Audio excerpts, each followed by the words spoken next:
అందరికీ నమస్కారం.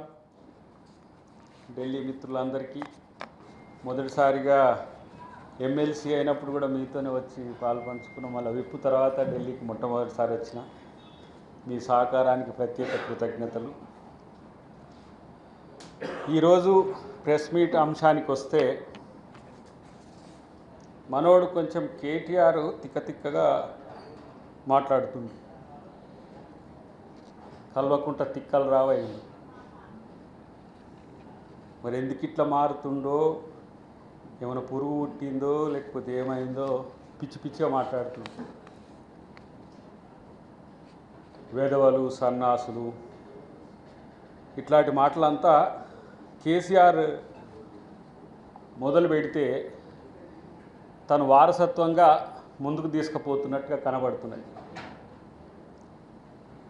సో ఇలాంటి పిచ్చి మాటలు మాట్లాడితే కేటీఆర్ నీ మూతి పనులు రాలుతాయి, ముందు అది గుర్తుపెట్టుకో. నీలాంటోడు రాజకీయాల్లో ఉండడము తెలంగాణ ప్రజల దురదృష్టం. మాలాంటి వాళ్ళందరం దిగజారి మాట్లాడాల్సిన పరిస్థితి తెచ్చినావు. మేయో రకమైతే నువ్వో రకమైనవు. ఇప్పుడు పరిస్థితి మిమ్మల్ని తెలంగాణ భరించలేకపోతున్నది రా నాయన. ఈ కథలు ఎట్లాంటి నాటకాలు ఏడబేనుకొని వస్తుండ్రో, ఈ మాటలు ఎక్కడి నుంచి తెస్తున్నారో. ఊరి మీద రచ్చబండ మీద తిట్లు తిట్టినా కూడా మీకు ఇంకా సిగ్గు రావట్లే. ఇక ఏం మాటలు మాట్లాడను. రాజనీతిలో మా ఆవిడ ఇప్పుడు అంటున్నది చూసి, ఇక తిట్టుకోవడానికే ప్రెస్ మీట్లు ఎందుకని. ప్రజల కోసం ఏమైనా చేసడానికి మాటలు ఉంటాయి. ఇప్పుడు బండి భగీరథ్ గురించి మాట్లాడుతున్నాడు ఈయన. ఆ మాట్లాడే నైతిక హక్కు నీకుందా అని ఒక్కసారి నా గుండె మీద చేసుకొని ఆలోచించినవా? ఈ హక్కు నాకుందా అని.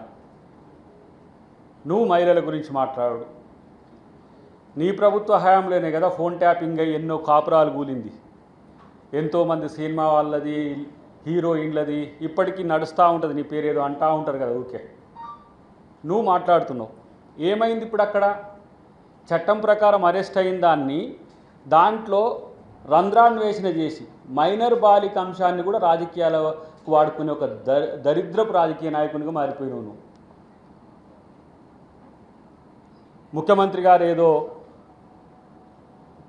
బండి సంజయ్ గారి కొడుకునేదో కాపాడినట్టు, మేమిద్దరం ఏదో కలిసి ఏదో చేస్తున్నట్టు, బీజేపీ బీఆర్ఎస్ ఏదో కలిపి చేస్తున్నట్టు.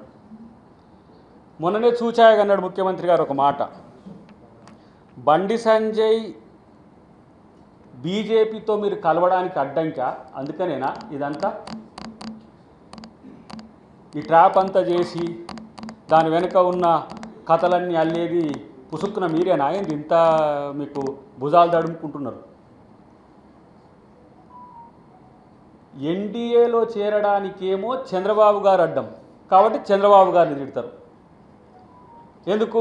కేసీఆర్ వస్తే ఇంకా మేము మొత్తం సిలువలు పలవలు చేస్తారని ఆయన వాడు ముందది ఉన్నట్టు ఉంచకుండా ఎన్డీఏనే ఛిద్రం చేస్తారని. ఎందుకంటే వెనకటికోసారి ఆయన కాంగ్రెస్ దగ్గరికి వచ్చి కూడా నేను విపక్షాలకు అన్నిటికీ పైసలు పెట్టుకుంటా, నాకు ఇండియా కూటమి నాయకుడు ఏమన్నాడు కేసీఆర్. మళ్ళీ ఎన్డీఏ కూటమికి వస్తా అంటే బీజేపీలోకి వస్తా అంటే ఎన్డీఏ కూటమికి వచ్చినట్టే. ఎన్డీఏ కూటమికి వస్తే మళ్ళీ వీడు ఉన్నది ఉన్నట్టు ఉన్నాడు రా ఆయన చంద్రబాబు అడ్డుకుంటుండు కాబట్టి చంద్రబాబు మీద పడతారా? ఇటు వచ్చేమో బండి సంజయ్ బీజేపీలో కలిస్తే ఎందుకంటే ఇప్పుడు ఈయన ముఖ్యమంత్రి పెట్టాలన్నట. ఇంకా మీకు బతుకులెక్కడి? ఒక్కసారి అవకాశం ఇస్తే నెయ్య ముఖ్యమంత్రి, నువ్వు ముఖ్యమంత్రి, నీ బావ ముఖ్యమంత్రి, నీ చెల్లె ముఖ్యమంత్రి, నీ చిన్నమ్మ కొడుకు ముఖ్యమంత్రి, నీ మామ ముఖ్యమంత్రి, నీ ఎంతమంది ముఖ్యమంత్రులు రా భయ్ మీరు? ఇలా కవిత బీజేపీతో పొత్తొద్దన్నందుకే కదా పట్టించుకోకుండా వెళ్ళగొట్టింది. బయట కూడా చెప్పింది ఆమె, దానికి సమాధానం లేదు. ఇలా బీజేపీతో అంటగాగుతున్న అంశం ఉద్యమకాలం నుంచి చెప్తున్నా నేను. రాజ్నాథ్ సింగ్ గారితో కలిసిన తర్వాత కేసీఆర్, మరి ఆ రోజు కడియం శ్రీఆర్ గారు కూడా ఆ మీటింగ్లో ఉన్నారు. ఇప్పుడు ఆ రోజు మేము జేఏసీల నాయకునిగా ఉన్న ఆ రోజు కాంగ్రెస్ పార్టీకి మద్దతు ఇస్తా అంటే మేము బిల్లుకి ఎందుకు మద్దతు చెప్పాలని నేరుగా ఆయన ప్రకాష్ జవదేకర్ మాట్లాడుతున్న రోజులవి. లేదు అని చెప్పి రహస్యంగా ఒప్పందం చేసుకొని, ఇగో ఇప్పుడు జరుగుతున్న తంతు ఉన్నది కదా, ఈవీఎంలు, ఓట్ చోరీ, ఇవన్నీ నీకు చేసి పెడతాం రా నాయన, మా కాడ లేదు, నువ్వు గెలుద్దు, నువ్వు కాంగ్రెస్తో కలవకని చెప్తే కదా కేకే కమిటీ అని వేసి శల్యసారథ్యం చేసి కాంగ్రెస్తో విలీనం చేస్తా అన్న, కనీసం పొత్తుకన్న పోవాలన్నట్టుగా చేస్తే కాంగ్రెస్ వాళ్ళు పడకుండా చేసిందని చెప్పి కాంగ్రెస్ మీద అడిగి కాంగ్రెస్ని తిట్టిపోయి బీజేపీతో చేరింది మీ అయ్యా. ఈరోజు మళ్ళీ తగుదునమ్మా అని ఎంపీ కోసం చచ్చిండ్రు కదరా బాబు మీరు. 39 ఎమ్మెల్యేలు వస్తే ఒక్క ఎంపీ సీటు రాదా ఈ దేశంలో? ఒక్క ఎంపీ సీటు. 8 ఎమ్మెల్యేలు వచ్చినానికి 8 ఎంపీలు వచ్చినాయి బీజేపీ. ఇది ఆ రోజే చెప్పినాం, పైన మోదీ కింద కేడీ అని కేసీఆర్. ఇలా ఎంకేది మోదీ కేసీఆర్ బంధం అనేది ఇప్పటిది కాదు. మయ్యగారు నా కొడుకును ముఖ్యమంత్రిని చేయని దీవించడానికి పోయిండు. ప్రధానమంత్రి చెప్పిండు, అది ఎవరో చెప్పలే, నేరుగా ఈ దేశ ప్రధానమంత్రి బహిరంగ సభలో చెప్పిన మాట అది. ఇంకా సిగ్గు లేకుండా బీజేపీ కాంగ్రెస్ కలిసి, బీజేపీ కాంగ్రెస్ కలుస్తాయంటే ఈ దేశంలో ఇంకోడని నమ్ముతాడు. అంత ఎర్రిపప్పవును. ఇంతకంటే దిగజారుడు రాజకీయాలు ఇంకేమన్నా ఉన్నాయా? మాట్లాడితే ఏమంటాడు, మోదీ రేవంత్ కలిసే ఉన్నారు, ఎప్పుడు విడిపోయిందని. అవును, నేను అంటున్న ఒక మాట, ఇవాళ రేవంత్ రెడ్డి గారు ఒక మాట అంటున్నాడు, ఈ దేశానికి ప్రధానమంత్రిని రాహుల్ గాంధీని చేయాలని అంటున్నాడు.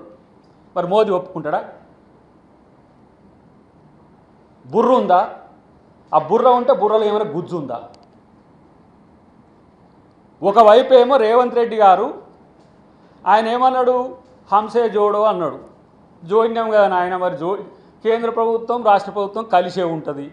మరి మా ముఖ్యమంత్రి గారిని తీసుకుంటా అని మోడీ గారు అంటే మరి ప్రధానమంత్రిగా రాహుల్ గాంధీని చేస్తాడా మరి? కాబట్టి ఇలాంటి పనికిరాని పిచ్చి ఒక న్యారేషన్స్ పెట్టి బండి సంజయ్ ఇన్సిడెంట్తో ఏదో బీజేపీ కాంగ్రెస్ కలిసినట్టుగా ప్రయత్నం చేస్తే, నేను అంటున్న ఒక మాట, మీ పార్టీలోనే మీ బావే నిన్ను ఒప్పుకోవట్లేడు, మా మామ తర్వాత నేను ముఖ్యమంత్రి కావాలని తిరుగుతున్నాడు. ఇక వీళ్ళిద్దరు కొట్టాడుకుంటారు, మా బావ మా అన్న కొట్టాడుకుంటారని శల్య బయటికి వెళ్ళింది. ఇప్పుడు ఆమె సీఎం అనిపించుకుంటుంది అక్కడ. ఇటువైపు బీజేపీలో 4 కుర్చీలాట నడుస్తున్నది.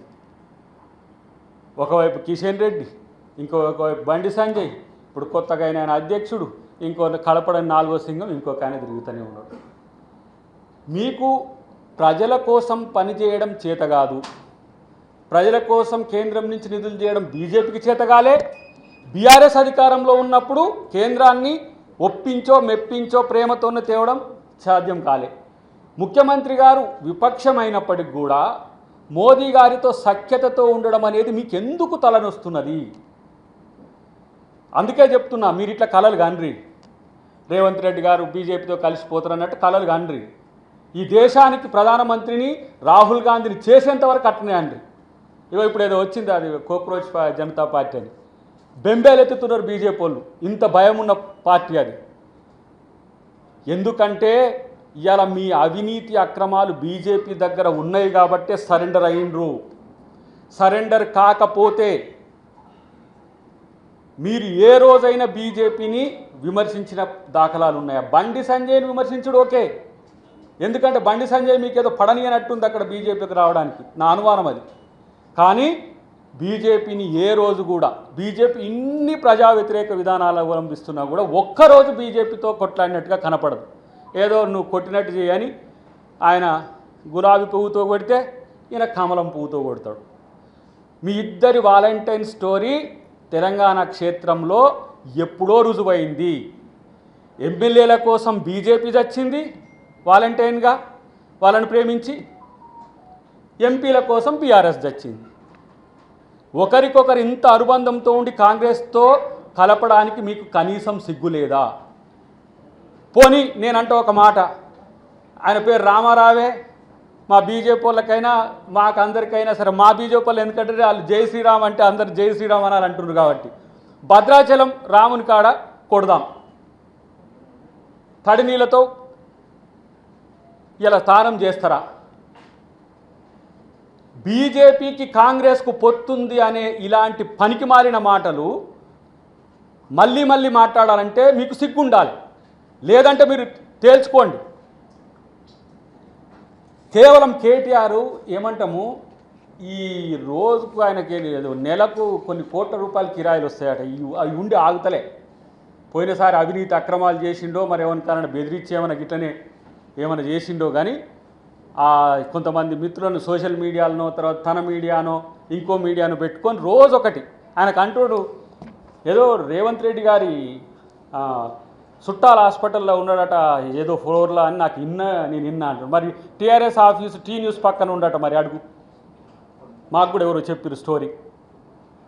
ఇలాంటి పనికిమాలిన పొంకనాలు ఎందుకు కొడతావు కేటీఆర్? నువ్వు ఫస్ట్ నీ ఇంటిని చక్కదిద్దుకోమని చెప్పినాం.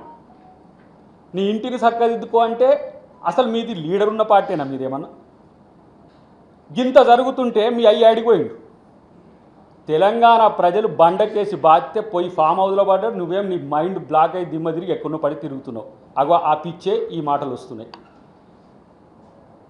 ఇంత దిగజారాలనా? మైనర్ బాలికతో రాజకీయాలు చేయడం మనకి సిగ్గు అనిపించట్లేదా? నీచం అనిపించట్లేదా? అరెస్ట్ చేస్తే నీ హయాంలో ఎంతమంది అట్లా తప్పించుకొని పోయిన వాళ్ళు వరుస పెట్టి చెప్పగలను నేను. ఎంతమందిని కాపాడినవో నువ్వంటే నీ ప్రభుత్వం కావచ్చు, నువ్వు కావచ్చు. డిఫాక్టో సీఎంగా ఫీల్ అయినావు కదా ఆ రోజు జరిగినట్టుకు అన్నిటికీ నువ్వు బాధ్యత వహించు. హోంమంత్రిగా ఉండి బాధ్యతతోని ఒక ఏమంటాం బాధ్యత ఉన్న వ్యక్తిగా ఒక సలహా ఇచ్చిండు. ఇప్పటికైనా ఇంకా పరువు తీసుకోవద్దని చెప్తే దానికి స్పందించిండు అనుకుందాం, ఏదైనా కావచ్చు. ఏమెమ్మటే ఇప్పుడు నీ మీద కూడా ఎవడో ఒక ఆరోపణ చేస్తాడు, తీసుకుపోయి అరెస్ట్ చేసి జైలు వేస్తారా? మీరు ఇంత అక్రమాలు చేస్తే కూడా 2 సంవత్సరాలు పట్టింది మీకు. ఇంకా ఆయన అంటాడు, ఏమంటాడు, ఆర్ఎస్ ప్రవీణ్ కుమార్ పాఠాలు చెప్తారట. ఆర్ఎస్ ప్రవీణ్ కుమార్ పాఠాలు. ఆయన ఆర్ఎస్ ప్రవీణ్ కుమార్ ఏమంటాడు, రేవంత్ రెడ్డి లాంటి వాళ్ళని భరతం పట్టడానికే నేను టీఆర్ఎస్లోకి వచ్చిన అంటాడు. ఒరి నీయవు, నువ్వు కేసీఆర్ భరతం పడతా అని కేసీఆర్ దగ్గర ఉన్నావు మిత్రమా. రేవంత్ రెడ్డి భరతం పడతా అని రేవంత్ రెడ్డికి దగ్గరికి వస్తుందేమో చూసుకో ఫస్ట్. నాకు నవ్వు వస్తుంది మనోడు మాట్లాడుతాడు చూసి. అంటే ఇట్లాటోళ్ళని కూడా వాడుకొని వాళ్ళని కూడా పిచ్చోళ్ళని చేసి ఇలా రేవంత్ రెడ్డి ముఖ్యమంత్రిగా కంటే కూడా తెలంగాణ సేవకుడిగా ఉన్నాడు. తెలంగాణ ప్రజల సేవకుడు, మా తమ్ముడు, మా అన్న. ఇప్పటికీ చాలామంది రేవంత్ అన్న అంటారు. మీకు సార్ అనాలి. ఆయన సార్ ఎవరు? కేసీఆర్ సారు, ఆయన పేరేం పేరు? KTR sir, Harish Rao sir. Sir culture మీదిరా నాయన. అన్నల కల్చర్ తెలంగాణ అంటే అన్న, రేవంత్ అన్న అంటే అందరు కనెక్ట్ అవుతారు. సీఎం లాగా వ్యవహరిస్తారు నిజంగా కూడా. ఒకవేళ ఆయన సీఎం లాగా వ్యవహరిస్తే నువ్వు ఏడుందో. ఇప్పుడు మా డీజీపీకి పని పెట్టాల్సి వచ్చినావు మా ఆనంద్ గారికి. కానీ చట్టబద్ధంగా న్యాయబద్ధంగా ప్రతి అంశంలోనూ ఎక్కడ కూడా తప్పు రాకుండా చూసుకోవడానికి ముఖ్యమంత్రి గారు ప్రయత్నం చేస్తుంటే ఇప్పుడు ఈయనకి ఆతృత వెనుక అంతా కూడా ఆదుర్త ఏంటి అసలు అనేది నాకు అర్థం కావట్లేదు. మళ్ళీ మనం ఏమైనా పెట్టి ఇట్లా ప్రెస్ మీట్లు పెట్టి తిప్పితే 2-3 ఆడోళ్ళతోనో లేకపోతే ఆళ్ళతోనో పెట్టి ప్రెస్ మీట్లు పెట్టించి అది ఇదని అంటాడు. పనికి మాలిన ఈ పనులన్నీ ఎందుకు? పనికి మాలిన పనులు నువ్వు చేస్తున్నాయి, నీకు సిగ్గు అనిపిస్తలేదు? నాకైతే అర్థం కావట్లేదు. మళ్ళీ నేను రేపు వస్తే నేను ముఖ్యమంత్రిని అయితే ముఖ్యమంత్రి సీఎం అనిపించుకుంటూ నేను కూడా మరి నీ ఇంటందరు సీఎంలు అయితే తెలంగాణ మీ కొరకు పుట్టిందా? అయింది నాకు అర్థం కాదు. మీ జాగీరా ఏమన్నా? మాకంటే ముందున్నారా మీరు తెలంగాణ ఉద్యమంలో? మాకంటే ఎక్కువ కొట్లాడినరా ఆయన తెలంగాణ ఉద్యమంలో? తెలంగాణ ప్రజల రక్తాన్ని పీల్చి పిప్పి చేసిన జలగలు మీరు. ఒక్కసారి ఇవ్వడమే మోసంతో జరిగింది, వాళ్ళని మోసం చేసి. రెండోసారి మాకు తెలుసు ఇదే ఈవీఎంలతో కదా. నేను సుప్రీంకోర్టులో కేసు చేసిన, హైకోర్టులకు ఇప్పటికీ నా కేసు ఇంకా ఎందుకు కాలే? 6 సంవత్సరాలు అయింది. ఒక ఎమ్మెల్యే పోయిండు, మళ్ళీ కొత్త ఎమ్మెల్యే వచ్చిండు, ఇంకా రావట్లే. ఎందుకు? మరి చట్టంలో లోపం ఉందా లేకపోతే దేంట్లో లోపం ఉందో తర్వాత. దాదాపు 22 ఈపీలు ఉన్నాయి ఇప్పుడు, ఎలక్షన్ పిటిషన్స్ ఉన్నాయి హైకోర్టులో. అక్కడ కూడా దొంగతనం చేసి మోడీ కాడ మోకరిల్లే బతికితి రెండోసారి అబద్ధాలతోని. ఈ అబద్ధాలతో మళ్ళీ వస్తామని ఒక ఆలోచన మీకుంటే బంద్ చేసుకోరని చెప్పి నేను హితవు చెప్తున్నా మిత్రమా. ఎందుకంటే ఉద్యమంలో మాతో కలిసి పనిచేసినామని ఒక అంశంతో నిన్ను ఇంకా ఇష్టం వచ్చినట్టు మాట్లాడలేదు. కానీ లేకపోతే నువ్వు మాట్లాడే మాటలకి, సన్నాసి మాటలకు, విధవ మాటలకు సమాధానాలు చెప్పలేక కాదు. మాకు కొంచెం ఏమంటాం, సమాజంలో గౌరవం ఉన్నది. నీలాగా దిగజారి మాట్లాడడానికి అధికారం కోసమో ఇతరులను బదనాం చేయడానికో లేకపోతే ఇతరులతో పంచాయతీలు పెట్టుకోవడానికో మమ్మల్ని మేము దిగజార్చుకోవడానికి సిద్ధంగా లేము. అవసరమైతే నువ్వు ఇంకెంతకైనా ఆ ఫోన్ ట్యాపింగ్లో ఏమేమి చేసిరో రేపు వచ్చినాక తెలుస్తుంది, కానీ ఎంతకైనా దిగజారే కల్చర్ మీది, అయితే కాలు లేకపోతే జుట్టు. కాబట్టి తెలంగాణ ప్రజలు వీళ్ళ పట్ల జాగ్రత్తగా ఉండండి అని చెప్పి మేము వారికి విజ్ఞప్తి చెప్తున్నాం. అన్నిటికంటే ముఖ్యంగా నాకు ఒకటి అనిపిస్తుంది చివరగా, ఇప్పుడు బీజేపీ బీఆర్ఎస్ బంధం, బీఆర్ఎస్ బీజేపీ బంధం బలపడడానికి హరీష్ రావే నేరుగా ఢిల్లీకి వచ్చి టీఆర్ఎస్ పార్టీని కవితకు ఎలక్షన్ కమిషన్లో మీరు పర్మిషన్ ఇవ్వద్దు అని చెప్పి ఇక్కడికి వచ్చి చెప్పిండని మేము ఆరోపణ చేసినాం. ఇప్పటి వరకు హరీష్ రావు దగ్గర నుంచి సమాధానం లేదు, బీఆర్ఎస్ నుంచి సమాధానం లేదు. ఇది వాస్తవం కాదా? ఆమెకి ఏదో ఇప్పుడు తెలంగాణ రక్షణ సేనో తెలంగాణకి ఏదో ఆమె పెట్టుకుంటే దానికి ఏదో ఇచ్చిండ్రు అంటే మళ్ళీ బీఆర్ఎస్ నుంచి భారత రాష్ట్ర సమితి నుంచి మళ్ళీ తెలంగాణకు దిగాలనుకుంటున్నారు. మీ స్వార్థం చూడు. తెలంగాణ అనే పదాన్ని మీ పార్టీలోంచి ఎప్పుడు తీసేసిండ్రో తెలంగాణ ప్రజలు వాళ్ళ గుండెల నుంచి మీ పేరును తొలగించిండ్రు. అది గుర్తుపెట్టుకోండి ఫస్ట్. మళ్ళీ వెనకకు వచ్చి ముందుకు పోతాం, ముందుకు వచ్చి వెనకకు పోతాం. కాబట్టి కానీ మీకున్నది ఒకే ఒక్క నేరుగా ఆప్షన్ ఉన్నది, బీజేపీ ఆర్ ఎన్డీఏ. ఇండియా కూటమితో మిమ్మల్ని జీవిత కాలంలో సోనియా గాంధీ గారు ఒప్పుకోరు. ఒక సందర్భంలో ఎప్పుడో మేము కలిసినప్పుడు కూడా అధికారంలో రాలేకపోయినాం, తేలేకపోయినామంటే కొంతమంది ఉండి ఆ రోజు అన్నారు టీఆర్ఎస్ నమ్మక ద్రోహం చేసింది, టీఆర్ఎస్ కలవలేదు మర్జీ చేస్తా అని. ఆమె ఆ రోజు అన్నది తెలంగాణ ప్రజల కోసం తెలంగాణ ఇచ్చినాం, టీఆర్ఎస్ మనతో జాయిన్ అవుతుందని కాదని చెప్పి. అంత నిజాయితీతో అధినాయకం ఉంటుంది. అట్లాంటి వాళ్ళని మోసం చేసి కాళ్ళు మొక్కితివి, జుట్టు అందుకుంటివి. సోనియా గాంధీని ఎట్లా అంటుండ్రో, రాహుల్ గాంధీని ఎట్లా అంటుండ్రో, ఇక్కడ ఉన్న వాళ్ళతో ఎట్లా పోల్చుకుంటుండో కేటీఆర్. మీరు ఎక్కడ అసలు మీ అహానికి మీ బల్పుకు మామూలుగా లేదురా నాయన. ఇలాంటి పనికిరాని మాటలు బంద్ చేయని చెప్పి నేను ఎవరికి కేటీఆర్కి ఒక హెచ్చరిక లాంటి సవాలే విసురుతున్నా. ఇక భారత్ ఫ్యూచర్ సిటీ గురించి నువ్వు మాట్లాడిన హక్కు లేదులే. ఆడ మీరు ముచ్చర్ల కాడపై ఎట్లా భూములు గుంజుకొని మీ సొంత మూలకు చేసుకుంటారో అదంతా చరిత్ర ఉంది. భూదాన్ భూముల నుంచి అసైన్మెంట్ ల్యాండ్ భూముల నుంచి ఎవరెవరు అధికారులు ఇవాళ మొత్తం ఈడీ చుట్టూ ఐటీ చుట్టూ తిరుగుతారో తెలుసు. భారత్ ఫ్యూచర్ సిటీ రేపు హైదరాబాద్ అనేది ప్రపంచం చెప్తున్నది పిచ్చోడ, తెలుసుకో. ఇక నువ్వు ఐటీ అంటావు, అమెరికాలో చదివిన అంటావు. అక్కడ అన్ని రకాల కంపెనీలకు ఫార్చ్యూన్ 500 కంపెనీస్లో 100 కంపెనీస్ని అక్కడ పెట్టే బాధ్యత ముఖ్యమంత్రి గారు తీసుకున్నారు. వీలైతే చూసుకో, అగ్రిమెంట్లు అయినాయి నీకేమైనా తెలిస్తే. మళ్ళీ ఈ వాట్సాప్ యూనివర్సిటీని, మళ్ళీ ట్రోల్ యూనివర్సిటీని వీటిని నమ్ముకుంటే లాభం లేదు. ఏమో అంటారు కదా, చదివించిన కొద్దీ ఏదో పోయిందని బప్పం కాడికి వచ్చింది ఈ కథ. అమెరికాలో చదువుకొని అడక తిన్నట్టు కాడికి వచ్చింది పరిస్థితి. కాబట్టి ఇలాంటి పనికిమాలిన పనులు, ఇలాంటి పనికిమాలిన ఆరోపణలు ముఖ్యమంత్రి వారి పట్ల కాదు, సమాజం పట్ల గౌరవం ఉన్నట్టుగా వివరించాలని చెప్పి నేను కేటీఆర్ కితవు చెప్తున్నాను. మీ ప్రభుత్వం సరిగా వ్యవహరించుంటే బండి సంజయ్ గారి విషయంలో వాళ్ళకి నీచ రాజకీయాలు చేసే అవకాశం ఉండేది కాదు. సరిగా వ్యవహరించకపోతే అరెస్ట్ కాకపోతుండే కదా, ఇంకా తప్పించుకుంటాడు. 29వ ఫ్లోర్లో 40వ ఫ్లోర్లో ఉంటుండే కదా. ఆయన కూడా హోమ్ మినిస్టర్ కదా, కేంద్ర హోమ్ మినిస్టర్. హైదరాబాద్లో ఎందుకు ఉండాలి, ఢిల్లీకి రాలేడా? ఒకవేళ అనుకుందాం నీచ రాజకీయాలు చేసే తిరుగుంటే కేటీఆర్ లెక్క పంపించేద్దాం కదా. ఒకవైపు ఏమో వాళ్ళు హనీ ట్రాప్ అని పెట్టిండ్రు, వీళ్ళకంటే ముందు వీళ్ళు వచ్చి పోక్సో పెట్టిండ్రు. మరి ఏది అనేది పోలీసులు చూసుకోవడానికి 24 గంటలు కూడా అసలు అవసరం లేదా? అంటే కేటీఆర్ అన్నడనో లేకపోతే బీఆర్ఎస్ డిమాండ్ చేసి ఇమ్మీడియట్గా తీసుకొని రావాలన్నా? దాంట్లో వాస్తవాలు కూడా తెలియవద్దా? కాబట్టి అసలు నేనేమంటున్నానంటే అది ఇంత దూరము రావడానికి, ఆ ఫోటోలు బయటికి రావడానికి ఎవడో ఆ సన్నాసి ఏదో ఫస్ట్ వాడిని బయటికి తీరు. మరి ఆయన అంటుండు కదా ఎవరి డొమైన్స్ నుంచి వచ్చింది అదంతా. నేను ముఖ్యమంత్రి గారికి విజ్ఞప్తి చేస్తున్న వాటిని తీయమనండి. ఇన్ని రోజుల నుంచి జరిగిన తతంగం అంతా దాచిందేవాడు. మరి మీరు బీజేపీ వాళ్ళు బీఆర్ఎస్ వాళ్ళకి మీకు పంచాయతీలు ఉంటే మీకు కోపం వచ్చినప్పుడు తీసుకొచ్చి అది బయట పెడితే ఇమ్మీడియట్గా యాక్షన్ తీసుకోమని చెప్పి అని హక్కు మరి వారికి ఎక్కడిది? మరి ఆ రోజు చెప్పొచ్చు కదా ఆయనకు తెలిసినప్పుడే. సరే అది ఎవరెవరికి వచ్చింది, ఎట్లా వచ్చింది, నేను ఇప్పుడు ఆరోపణలు చేయడం ద్వారా లాభం లేదు.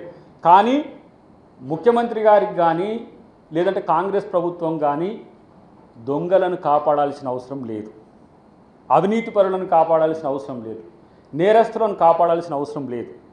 2034 వరకు వారు ముఖ్యమంత్రి కావాలనుకున్న ఆయన ఇట్లాంటి ఈ పనికిరాని వాటి విషయాలలో ఫేవరెటిజం కొరకు పోయి తన పరువు తీసుకుంటాడా?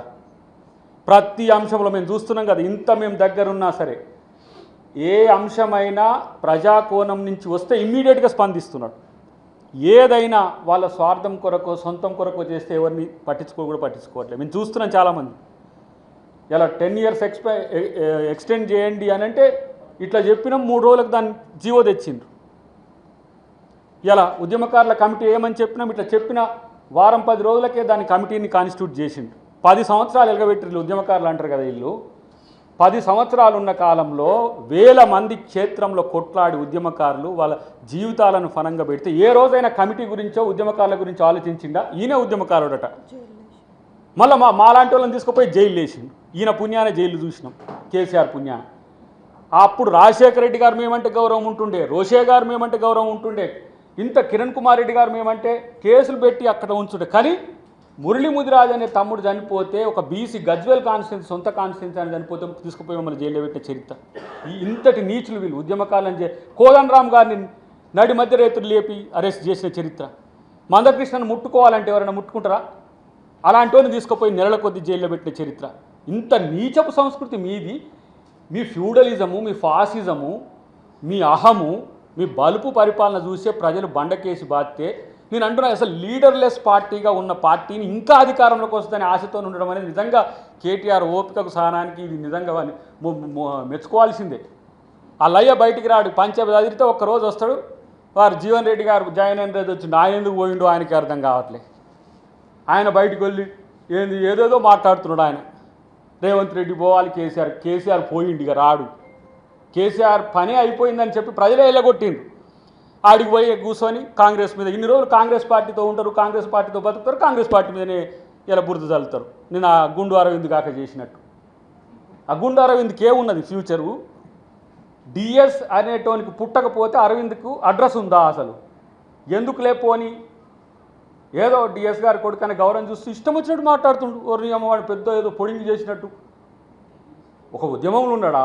ఒక కాంగ్రెస్ పార్టీలో పనిచేయడా? జెండాలు పెట్టుకొని అమ్ముకునేడట ఇక్కడ ఢిల్లీలో. వీళ్ళందరూ కూడా ఎంపీలు.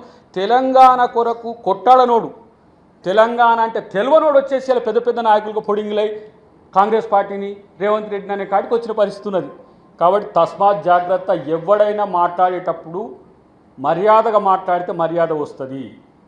ఇష్టం వచ్చినట్టు మాట్లాడితే గట్టనే బట్టలిప్పి కొడతారో లేకపోతే నోర్లు మూతలు పడేటట్టుగా వాయిస్తారో అది చూసుకోవాల్సిన అవసరం ఉందని చెప్పి నేను హెచ్చరి. ఎందుకంటే ఈ మాట నేను మాట్లాడితే నా మీద ఎవరితోనో కామెంట్స్ పెట్టిస్తారు. ఏం కామెంట్స్కి భయపడే రోజులు నాయన ఇది. ఎన్ని సంవత్సరాల నుంచి ముదిరిన టెంకాయలం రా మేము ఇక్కడ.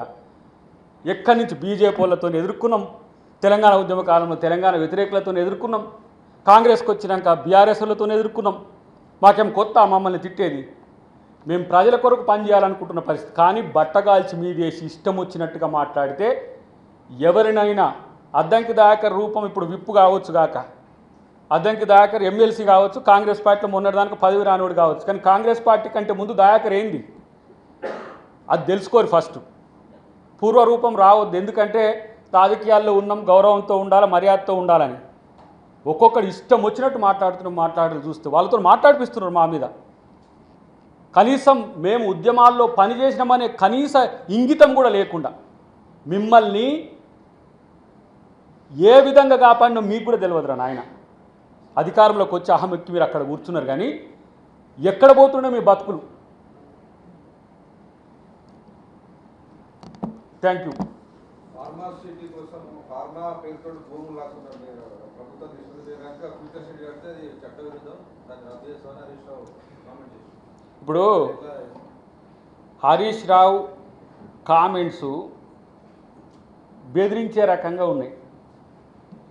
ఒక రకంగా చెప్పాలంటే అక్కడ ఎవరైనా భూములు తీసుకుంటే మేము మళ్ళా గుంజుకుంటాం చూడు అని. ఇప్పుడు మేము కూడా బట్టి గారు వెనకటికో స్టేట్మెంట్ ఇచ్చింది. ఏమని? ఈ భూములు ప్రభుత్వ భూములు, వీటిని కొంటే మీకు ఇబ్బందులు వస్తాయి, మళ్ళీ తీసుకుంటామని. తీసుకోవడానికి అవకాశం లేని విధంగా ఆడ చట్టాలు ఉన్నాయి. ఇప్పుడు హరీష్ రావు బెదిరింపే అంటున్నాను నేను. అది హరీష్ రావు వచ్చేదేడా తీసుకునేదేడా అంటున్నాను. అసలు ఫస్ట్ నిన్ను ఆ పార్టీలో ఉండనిస్తారా, ఫస్ట్ అది చూసుకో అని చెప్తున్నా. ఆయన చాలాసార్లు చెప్పినా, మీరు అడిగింది కాబట్టి మీకు కూడా చెప్తున్నా. What is your position in BRS? ఇప్పుడు ఆయనను డిప్యూటీ ఫ్లోర్ లీడర్గా చేసింది. ఈయనను పార్టీకి భారత రాష్ట్ర సమితి జాతీయ అధ్యక్షుడు కేసీఆరే, రాష్ట్ర అధ్యక్షుడు కేసీఆరే, భారత రాష్ట్ర సమితికి ఉపాధ్యక్షుడు ఆయన. మరి జాతీయానికో రాష్ట్రానికో కేటీఆర్ తెలియదు. దానికి ఈయన ఇప్పుడు ఏంది ఇక్కడ ఒక డిప్యూటీ ఫ్లోర్ లీడర్. ఎందుకంటే ఆ ఫ్లోర్ లీడర్ రాడు కాబట్టి ఈయన డిప్యూటీ ఫ్లోర్ లీడర్.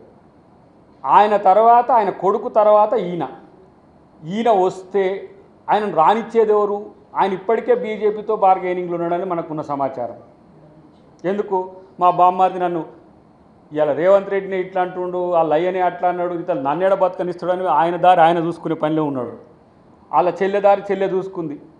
సైకో అన్న కాబట్టి ఇక నాకు కనీసం కట్నం పక్కన పెట్టి కానీ నన్ను పార్టీలో కూడా ఉండని అంటే ఆయన పార్టీ పెట్టుకుంటే, ఇప్పుడు ఈయన పార్టీ పెట్టుకుంటాడో ఇంకో పార్టీలకు పోతాడో ఆయనకే సోకు లేదు. కాబట్టి గుంజుకుంటా అనంటే మీలాగా భూదాన భూములు గుంజుకున్నట్టు అసైన్మెంట్ భూదాన భూములు తీసుకోవద్దు. భూదాన భూములు దానం ఇవ్వడము, దానం రాజీనామా, ఇవి రెండే ఉంటాయి. అమ్మొద్దు కొనొద్దు. కానీ ఇక్కడ మేము తీసుకునే భూములు, సేకరించిన భూములు రైతుల నుంచి compensation, RRR compensation, R&R package ఇచ్చి తీసుకుంటున్న పరిస్థితి 2013 చట్టం ప్రకారం. కాబట్టి ఎవరు తీసుకోవడానికి అవకాశం లేదు. ఆశ మన హరీష్ రావు పడొద్దని చెప్పి నేను కోరుకుంటున్నాను. నేనేమంటున్నా, 100% టైటిల్ లీగల్గా ఉంటేనే అసైన్ చేస్తున్నాం ల్యాండు. డిస్ప్యూట్ ఉన్న ల్యాండ్ని దేన్ని కూడా, అవి అంతర్జాతీయ కంపెనీలు. ఇప్పుడు ఆయనకు ఫార్మా ఏడ ఉంది. ఇప్పుడు కుర్మిద్ద ప్రాంతంలో సెంటర్ స్టేట్ ప్రాజెక్ట్ ఒకటి వస్తున్నది. ఏంటిది? మన ఏఐకి సంబంధించి. ఎక్కడికి దాదాపు 30,000 ఎకరాలంటే వాళ్ళు సేకరించింది 5-6 ఎకరాలే. ఆయన ఇంకా ముచ్చర్ల కాన్నే ముచ్చట పెడుతున్నాడు. ఆయన మేము ఎక్కడికో వెళ్ళిపోయినాం, అక్కడికి రమ్మని. తెలియదు పాడు కాదు, పనికిరానోడు ఎవడు చెప్పింది దాన్ని పట్టుకొని ఆ స్క్రిప్ట్ రైటర్లు ఉంటారు కదా, ఇప్పుడు కంటెంట్ రైటర్లు, ఇగో మా వాళ్ళు ఇచ్చిన దాన్ని చదవాలంటే నాకే ఇబ్బంది అవుతుంది, ఏవో రాసిచ్చి వీళ్ళు. కంటెంటు రైటర్లకు నమ్ముకోకుండా బాబు హరీష్ రావు, కేటీఆర్. మీ సొంతంగా కనీసం మీరు నాయకులని మీరైనా గుర్తుంచుకోరు, ఇతరులను బదనాం చేయడానికి. 30,000 ఫ్యూచర్ సిటీ ఎక్స్టెన్షన్ అనేది వాళ్ళు రిస్ట్రిక్ట్ అవుతున్నది కేవలం ముచ్చర్ల చుట్టూ మాత్రమే. మహేశ్వరం నుంచి అటు మాల్ వరకు, ఇక్కడ శంషాబాద్ నుంచి ఇటు ఆమన్గల్, ఇక్కడి నుంచి ఇటు జడ్చెర్ల వరకు ఈ ప్రాంతం అంతా కూడా పెద్ద ఎత్తున ముచ్చెర్లకు సేకరించిన భూమిని ఫార్మాలో రెడ్ ఏరియా, రెడ్ కంపెనీస్ అంటే అత్యంత ప్రమాదకరమైన హజార్డస్ కంపెనీసు, రెడ్ జోన్ను మనం నగరం మధ్యలో నగరానికి దగ్గరగానో పెట్టడానికి వీల్లేదు. వాటికి RRRకు దగ్గర ఇస్తున్నాం. ఇప్పుడు ఏవైతే గ్రీన్ జోన్ ఉంటాయి, ఏవైతే ఆక్సిజనైజ్డ్ ఇట్లాంటి వాటిని మాత్రమే ఈ ప్రాంతంలో వస్తాయి. అక్కడ కూడా ఫార్మా హజార్డస్ ఉండేవి రావు, మిక్స్డ్గా ఉంటుంది. పెద్ద పెద్ద కంపెనీలు ఉన్నాయి. ఇప్పుడు వాటిని తీసుకొచ్చి ఇక్కడ పెడితే ఆయనకి ఏమైనా నష్టమా? ఇప్పుడు ఫార్మా కంపెనీస్ లేకపోతే కార్పొరేట్ ఆఫీసెస్ పెట్టుకుంటారు, మ్యానుఫ్యాక్చరింగ్ ఇంకో దగ్గర పెట్టుకుంటారు. ఇప్పుడు ఏరోస్పేస్కి సంబంధించి మ్యానుఫ్యాక్చరింగ్ మొత్తం మాల్ అవతలకి పోతానికి సిద్ధపడుతున్నారు వాళ్ళు. ఎందుకంటే కొంచెం పేలు ఈ షెల్స్ కానీ ప్రొఫైల్స్ కానీ తయారు చేసి వాళ్ళు ఇబ్బంది అవుతున్నాయని దూరం పోతారు. కాబట్టి అట్లాంటివి ఉన్నాయి. కాబట్టి హరీష్ రావు హాఫ్ రావు అంటున్నాను నేను. ఎందుకంటే సగం సగం నాలెడ్జ్ మోస్ట్ డేంజరస్ మిత్రమా. పూర్తిగా తెలుసుకొని మాట్లాడితే మంచిది. కనీసం ఆ భారత్ ఫ్యూచర్ సిటీది డొమైన్లో ఉంది, పబ్లిక్ డొమైన్లో ఉంది. చదవమను వాళ్ళని కనీసం ఏ ఏరియా కవర్ అవుతుంది, ఎక్కడికి పోతున్నాయి.